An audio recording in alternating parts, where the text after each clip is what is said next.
ನಮಸ್ಕಾರ ನನ್ನ ಸ್ನೇಹಿತರೆ, welcome back to my YouTube channel. ಎಲ್ಲರಿಗೂ ವರಮಹಾಲಕ್ಷ್ಮಿ ಹಬ್ಬದ ಹಾರ್ದಿಕ ಶುಭಾಶಯಗಳು. ಬನ್ನಿ ನಾವಿವತ್ತು ಹೇಗೆ ಬೇಳೆ ಒಬ್ಬಟ್ಟು ಪರ್ಫೆಕ್ಟಾಗಿ ಯಾವುದೇ ರೀತಿ ಒಂದು ಚೂರು ಕಿತ್ತು ಹೋಗೋದಂಗೆ ಹೇಗೆ ಮಾಡೋದು ಅಂತ ನಾನಿಲ್ಲಿ ನಿಮಗೆ ತೋರಿಸ್ತಾ ಇದ್ದೀನಿ. ಮೊದಲಿಗೆ ನಾನಿಲ್ಲಿ 2 ಬೌಲಷ್ಟು ಮೈದಾ ಹಿಟ್ಟು ತೊಗೊಂಡಿದ್ದೀನಿ.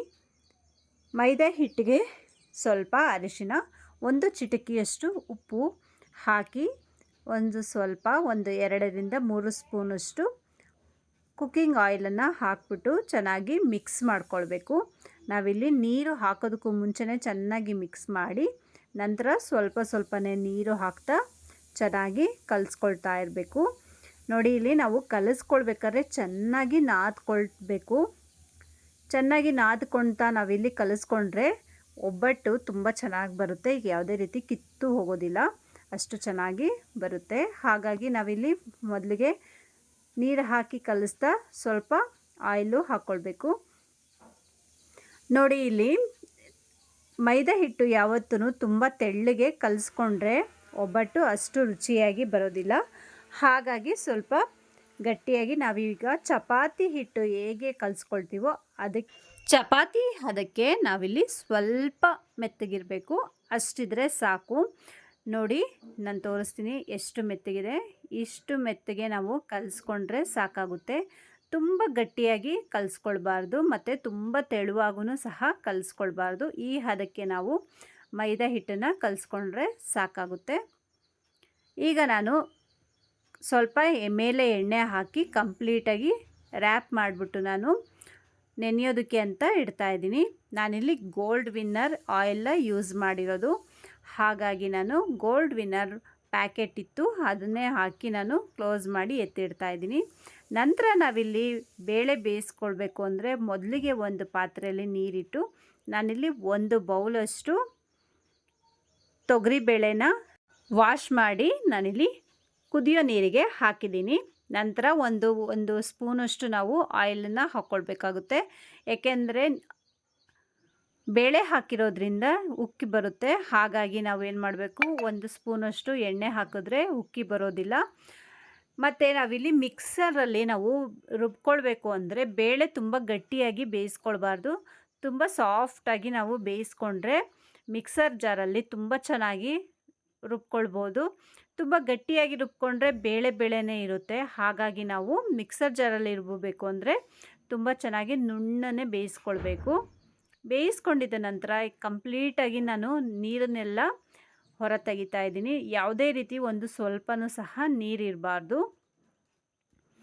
ಕಂಪ್ಲೀಟಾಗಿ ನೀರನ್ನೆಲ್ಲ ನಾವು ಸಪ್ರೇಟ್ ಪಾತ್ರೆಗೆ ತೆಗೆದಿಟ್ಕೊಂಡು ನಂತರ ನಾವು ಬೆಂದಿರ್ತಕ್ಕಂತಹ ಬೇಳೆಗೆ ನಾವು 1 ಬೌಲಷ್ಟು ಕಾಯಿ ತುರಿ ಹಾಕ್ತಾಯಿದ್ದೀನಿ.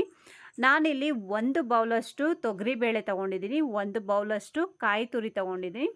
ಹಾಗಾಗಿ 1 ಬೌಲಷ್ಟು ನಾನು ಬೆಲ್ಲ ತೊಗೊಂಡಿದ್ದೀನಿ. ನಿಮಗೆ ಸ್ವಲ್ಪ ಸ್ವೀಟಿನ ಅಂಶ ಹೆಚ್ಚಾಗಿರಬೇಕು ಅಂದರೆ 1 ಬೌಲಷ್ಟು ನಾವು ಬೆಲ್ಲ ತೊಗೊಂಡ್ರೆ ಸಾಕಾಗುತ್ತೆ. ಇಲ್ಲ ಅಂದರೆ 1 ಬೌಲಷ್ಟು ಪರ್ಫೆಕ್ಟಾಗಿರುತ್ತೆ. ಹಾಗಾಗಿ ಪ್ರತಿಯೊಂದೂ ಬೇಳೆ, ಕಾಯಿ ತುರಿ, ಬೆಲ್ಲ ಎಲ್ಲನೂ ನಾನಿಲ್ಲಿ 1 ಬೌಲಷ್ಟು ತೊಗೊಂಡಿದ್ದೀನಿ. ಈ 1 ಬೌಲಷ್ಟು ಬೇಳೆಗೆ ನಾವು 2 ಬೌಲಷ್ಟು ಮೈದಾ ತೊಗೊಂಡು ಕಲಿಸ್ಕೊಂಡಿಟ್ಕೊಂಡಿರಬೇಕು. ಹೀಗಾದರೆ ಪರ್ಫೆಕ್ಟಾಗಿರುತ್ತೆ. ನಾವು ಮಾಡಿರ್ತಕ್ಕಂತಹದ್ದು ಮೈದಾ ಹಿಟ್ಟೂ ಮಿಗೋದಿಲ್ಲ ಮತ್ತು ಹೂರಣ ಸಹ ಮಿಕ್ಕೋದಿಲ್ಲ.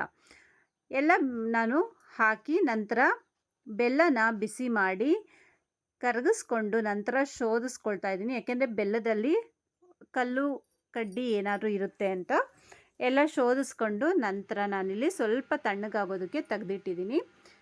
ನಂತರ ಮಿಕ್ಸರ್ ಜಾರಲ್ಲಿ ನೈಸಾಗಿ ರುಬ್ಕೊಳ್ಬೋದು. ನೋಡಿ ಎಷ್ಟು ನೈಸಾಗಿ ಬಂದಿದೆ, ಒಂದು ಚೂರು ಬೇಳೆನೇ ಕಾಣಿಸ್ತಾ ಇಲ್ಲ, ಅಷ್ಟು ನೈಸಾಗಿ ಬಂದಿದೆ. ನೋಡಿ, ಇಲ್ಲಿ ನಾವು ಉಂಡೆ ಮಾಡೋದಕ್ಕೂ ಸಹ ತುಂಬ ಪರ್ಫೆಕ್ಟಾಗಿ ಬಂದಿದೆ. ಎಷ್ಟು ಚೆನ್ನಾಗಿ ಉಂಡೆ ಕಟ್ಬೋದು. ಒಂದು ಚೂರು ತೆಳ್ಳಗೂ ಆಗಿಲ್ಲ ಮತ್ತು ತುಂಬ ಗಟ್ಟಿನೂ ಬಂದಿಲ್ಲ, ಅಷ್ಟು ಚೆನ್ನಾಗಿ ಬಂದಿದೆ. ತುಂಬ ಗಟ್ಟಿಯಾದರೂ ಸಹ ನಾವು ಒಬ್ಬಟ್ಟು ತಟ್ಟಲಿಕ್ಕೆ ಬರೋದಿಲ್ಲ, ಮುರ್ಕೊಂಡು ಹೋಗುತ್ತೆ. ಹಾಗಾಗಿ ಒಂದು ಪರ್ಫೆಕ್ಟ್ ಅಳತೆನ ನಾವು ತಗೊಂಡ್ರೆ ಅಷ್ಟು ಚೆನ್ನಾಗಿ ಬರುತ್ತೆ. ನಾವಿಲ್ಲಿ ಮೈದಾ ಹಿಟ್ಟಿನ ಉಂಡೆನೂ ಸಹ ಒಂದೇ ಅಳತೆಯಲ್ಲಿ ತಗೊಳ್ಬೇಕಾಗುತ್ತೆ. ನಾವಿಲ್ಲಿ ಹೂರಣ ಯಾವ ಅಳತೆಯಲ್ಲಿ ಎಷ್ಟು ದಪ್ಪ ತಗೊಂಡಿದ್ದೀವೋ ಅದರಲ್ಲಿ ಮುಕ್ಕಾಲು ಭಾಗದಷ್ಟು ನಾವು ಮೈದಾ ಹಿಟ್ಟನ್ನು ತಗೊಬೇಕು. ಇಲ್ಲ ಅಂದರೆ ಮೈದಾ ಹಿಟ್ಟು ಒಬ್ಬಟ್ಟಲ್ಲಿ ಜಾಸ್ತಿ ಅನಿಸುತ್ತೆ, ಹಾಗಾಗಿ ಮುಕ್ಕಾಲು ಭಾಗ ತಗೊಳ್ಬೇಕು. ನಾವು ಮೈದಾ ಹಿಟ್ಟಿಗೆ ಹೂರಣ ಹಾಕಿ ಎಲ್ಲ ಕ್ಲೋಸ್ ಮಾಡಿದ ನಂತರ ನಾವು ಉಲ್ಟಾ ಹಾಕಿ ತಟ್ಟುತ್ತಾರೆ. ಹಾಗೆ ಮಾಡಿದ್ರೆ ಸುತ್ತ ಮೈದಾ ಹಿಟ್ಟಿನ ಹಾಗೇ ಇರುತ್ತೆ. ಆದರೆ ನಾವು ಯಾವ ರೀತಿಲಿ ಮುಚ್ಚಿರ್ತೀವೋ ಅದೇ ರೀತಿಲಿ ನಾವು ತಟ್ಟುತ್ತಾ ಬಂದರೆ ಪರ್ಫೆಕ್ಟಾಗಿ ಕಂಪ್ಲೀಟಾಗಿ ಹೂರಣ ಮೈದಾ ಹಿಟ್ಟಿನ ತುಂಬ ಹರಡ್ಕೊಳ್ಳುತ್ತೆ. ನಂತರ ಎಲ್ಲೂ ನಮಗೆ ಮೈದಾ ಹಿಟ್ಟು ಸಿಗೋದಿಲ್ಲ, ಚೆನ್ನಾಗಿ ಒಬ್ಬಟ್ಟು ಒಳ್ಳೆ ಟೇಸ್ಟಿಯಾಗಿರುತ್ತೆ.